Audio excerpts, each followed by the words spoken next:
Assalamualaikum warahmatullahi wabarakatuh. Alhamdulillah, assalatu wassalamu ala rasulillah wa ala alihi wa sahbihi wa mawala. Bapak-bapak, ibu-ibu, jamaah zuhur yang mudah-mudahan dimuliakan oleh Allah subhanahu wa ta'ala. Bersyukur kita kepada Allah dan bersolawat kepada Rasulullah. Allahumma salli ala Sayyidina Muhammad wa ala ali Sayyidina Muhammad. Bapak Ibu yang dirahmati Allah, pada kesempatan kali ini saya akan menyampaikan sebuah hadis Rasulullah sallallahu alaihi wasallam. Bismillahirrahmanirrahim. An Abi Barzah radhiyallahu anhu qala, dari Abi Barzah ridha Allah kepadanya, dia berkata, qala Rasulullah sallallahu alaihi wasallam, Rasulullah sallallahu alaihi wasallam bersabda, la tazulu qadama 'abdin fi yaumil qiyamah hatta yus'ala ila arba. Tidak akan pernah bergeser, kata Rasul, tumit seseorang pada hari kiamat hingga dia ditanya 4 hal. Bapak Ibu yang dirahmati Allah, hadis ini menjelaskan bahwa semua kita nanti akan menghadap kepada Allah, mempertanggungjawabkan seluruh persoalan hidup kita selama hidup di dunia ini. Ketika kita disidangkan, yang berbicara ketika itu adalah kedua tangan kita ini. Bismillahirrahmanirrahim. Al-yawma nakhtimu ala afwahihim wa tukallimuna aydihim wa tashhadu arjuluhum bima kanu yaksibun. Dalam surah Yasin ayat 65. Pada hari ini, kata Allah, kami akan mengunci mulut kamu. Yang akan berbicara kepada kami adalah kedua tangan mereka, kata Allah. Wa tashhadu arjuluhum, dan akan menjadi saksi dalam persidangan itu adalah kedua kaki mereka. Bima kanu yaksibun, terhadap apa yang pernah dia lakukan semasa hidup di dunia ini. Bapak Ibu yang dirahmati Allah subhanahu wa ta'ala, yang pertama yang akan diminta pertanggungjawaban oleh Allah kepada kita, an umrihi fima afnahu, umur kamu, kata Allah, usia kita ini yang akan diminta pertanggungjawaban nanti oleh Allah subhanahu wa ta'ala. Untuk apa umur kita ini kita habiskan? Kemana saja usia kita ini kita pergunakan? Ini yang akan diminta pertanggungjawaban nanti oleh Allah subhanahu wa ta'ala. Apakah umur kita ini kita habiskan untuk beribadah kepada Allah, atau hanya dihabiskan untuk bermaksiat kepada Allah subhanahu wa ta'ala? Allah akan minta pertanggungjawaban kepada kita mulai kita usia balik berakal. Katakanlah rata-rata usia balik berakal itu umur 15 tahun, Bapak Ibu. Kalau umur kita meninggal atau wafat usia 65 tahun, berarti jangka waktu 50 tahun akan diminta pertanggungjawaban nanti oleh Allah subhanahu wa ta'ala kepada kita. Bapak Ibu yang dirahmati Allah subhanahu wa ta'ala, oleh karena itu, karena umur ini termasuk salah satu aset termasuk modal yang sangat berharga yang Allah berikan kepada kita. Jangan sampai kita sia-siakan usia kita ini. Hendaklah selalu kita menggunakan usia kita ini dengan sebaik-baiknya. Karena usia kita ini Bapak Ibu tak lama-lama, Pak. Tidak seperti usia Nabi Adam. Kalau Adam umurnya 1000 tahun. Nabi Nuh 950 tahun. Sedangkan kita umat Nabi Muhammad, kata Rasulullah, itu hanya berkisar 60 sampai 70 tahun. Itulah rentang waktu umatku, kata Nabi. 60 sampai 70 tahun. Dan hanya sedikit sekali, kata Nabi, yang usianya itu di atas 70 tahun. Nah, bukan berarti sebelum 60 tahun dia belum mati. Nah, kenyataannya betapa banyak sekarang ini kita mendengar, menyaksikan saudara-saudara kita belum umurnya 40, 50, 60 tahun dia sudah dipanggil oleh Allah Subhanahu wa taala. Bapak Ibu yang dirahmati Allah, maka dalam sebuah hadis riwayat Ahmad, Nabi mengatakan, khairun nas man tala umruhu wa hasuna amaluhu. Manusia yang baik, kata Nabi, man tala umruhu wa hasuna amaluhu, adalah manusia yang diberikan kesempatan umur yang panjang oleh Allah, wa hasuna amaluhu, dan umur panjangnya itu digunakan untuk beribadah kepada Allah. Wa hasuna amaluhu, baik amalnya.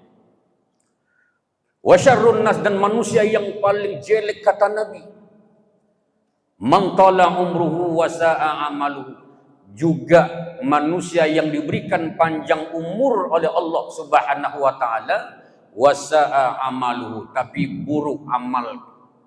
Artinya panjang umurnya sia-sia, tidak dipergunakan untuk beribadah kepada Allah Subhanahu wa taala. Padahal kehadiran kita di dunia ini, Allah ciptakan kita adalah untuk beribadah kepadanya. Wa ma khalaqtul jinna wal insa illa liya'buduni. Tidaklah aku ciptakan jin dan manusia, kata Allah, kecuali untuk beribadah kepada Allah Subhanahu wa taala.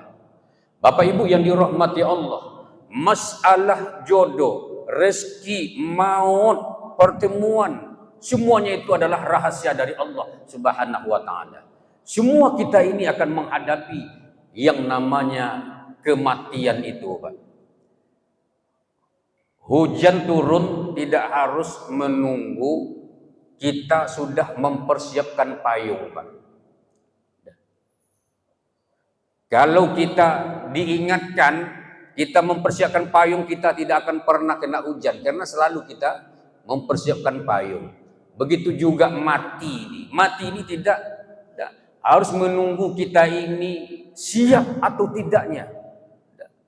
Dalam keadaan bagaimanapun, sehat, sakit, tua, muda, dalam keadaan beribadah ataupun tidak, mati itu akan pasti datang, Pak. Fa iza jaa ajaluhum la yastakhiruna sa'ah wa la yastaqdimun. Kalau tiba masanya ajal itu, kata Allah, tidak bisa kita lagi untuk mengundur-undurnya lagi. Yang kedua yang diminta pertanggungjawaban oleh Allah, wa an ilmihi fima fa'ala fi, dari hal ilmu kamu, kata Allah. Kita semuanya menuntut ilmu. Setiap saat kita menuntut ilmu, karena ini memang kewajiban kita. Talabul ilmi faridatun ala kulli muslimin. Menuntut ilmu itu adalah kewajiban bagi kita setiap umat muslim.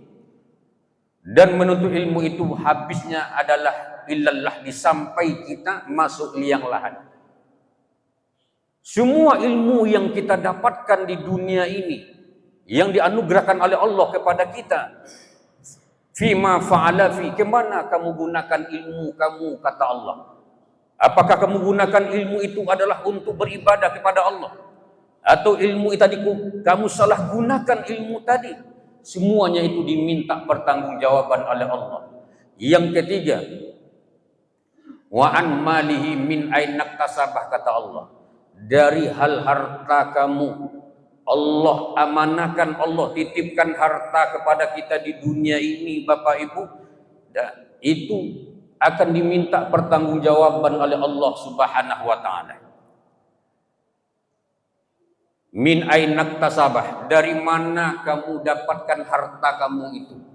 Apakah kamu peroleh dari yang baik atau yang tidak baik, halal atau haram? Semuanya itu akan diminta pertanggungjawaban oleh Allah Subhanahu wa taala. Maka semakin banyak Allah titipkan kita, Allah amanahkan kita harta, semakin panjanglah pertanggungjawaban kita nanti di hadapan Allah Subhanahu wa taala. Maka tidak heran besok kita saksikan Bapak Ibu, sebahagian di antara orang-orang yang diberikan harta yang banyak oleh Allah di dunia ini, malah besok dia menyesal, kenapa saya harus kaya dulu. Kalau sekarang ini kan ada orang yang menyesali dia kaya, Pak. Besok di hari kiamat, sebahagian manusia dia menyesali. Kenapa dia menyesali? Melihat saudara-saudaranya yang miskin, yang tidak banyak harta, yang sedikit hartanya, dia tidak banyak prosesnya, Pak. Tidak banyak ditanya oleh Allah Subhanahu wa taala. Malah jarak orang miskin dengan orang kaya masuk surga itu jaraknya itu 500 tahun, Pak. Bukan tanggung-tanggung itu. Sedangkan umur kita ini di dunia ini tidak sampai 500 tahun. Jarak orang miskin masuk ke dalam surga itu dengan orang kaya itu jaraknya kata Nabi 500 tahun. Masya Allah, Pak. Maka di saat itu kenapa saya dulu kaya dulu? Bapak Ibu yang dirahmati Allah. Kemudian wa fi ma anfaqah, dan kemana kamu gunakan harta kamu, kata Allah. Kemana kamu habiskan, kamu belanjakan harta kamu? Apakah kamu gunakan untuk beribadah? Fisabilillah, kamu gunakan berinfak, wakaf, berzakat, membantu saudara kamu yang fakir, yang miskin, atau kamu gunakan untuk memuaskan nafsu kamu? Kemana kamu habiskan harta kamu? Bapak Ibu yang dirahmati Allah Subhanahu wa taala. Kalau harta kita ini kita gunakan untuk berinfak, untuk berzakat, insya Allah harta itu akan membawa kita ke dalam surga Allah nanti, Pak. Karena dalam surah Al-Munafikun Allah berfirman, Rabbi laula akhartani ila ajalin qarib fa asaddaqa wa akum minas shalihin. Wahai Tuhanku, ini kata kita, kita manusia ini, laula akhartani, kalaulah engkau mengakhirkan, engkau menunda kematianku ini ya Allah, ila ajalin qarib, ajalku ini walaupun dekat sebentar saja ya Allah. Qarib itu artinya sebentar saja. Engkau tunda dalam waktu berapa detik saja. Fa as-saddaqa, maka kami akan bersedekah ya Allah. Wa akum minas sholihin, dan kami termasuk orang-orang yang soleh ya Allah. Luar biasa Bapak Ibu yang dirahmati Allah. Maka ketika kita besok sudah berada dalam kubur, apa yang kita inginkan, Pak? Kalau kita minta dikembalikan ke alam dunia, kita tidak terpikir lagi haji lagi, Pak. Tidak terpikir lagi kita pergi umroh lagi. Tidak terpikir kita ibadah-ibadah yang lain lagi. Lalu apa yang kita mohonkan kepada Allah? Kita bersedekah, kata kita. Bapak Ibu yang dirahmati Allah Subhanahu wa taala. Kemudian wa an jismihi fima ablahu, dari jasadmu kata Allah, mulai jasad kita kecil sampai besar, dari muda sampai tua, dari lemah sampai kita diberikan tenaga oleh Allah Subhanahu wa taala, berikan mata, telinga, pikiran, semuanya itu akan diminta oleh Allah pertanggungjawaban kepada kita. Kemana kamu gunakan jasad kamu yang gagah dulu, yang kuat dulu? Untuk apa kamu gunakan? Apakah kamu gunakan untuk beribadah atau tidak? Semuanya itu akan diminta pertanggungjawaban nanti oleh Allah Subhanahu wa taala. Bapak Ibu yang dirahmati Allah, 4 perkara ini yang akan diminta pertanggungjawaban nanti, Pak, oleh Allah Subhanahu wa taala. Di saat kita disidangkan itu, yang perlu sama-sama kita ketahui bahwa matahari begitu Allah dekatkan di atas kepala kita, Pak. Sekarang aja jarak matahari dengan bumi ini itu berkisar 150.000 kilo, Pak. 150.000 kilo, coba bayangkan itu.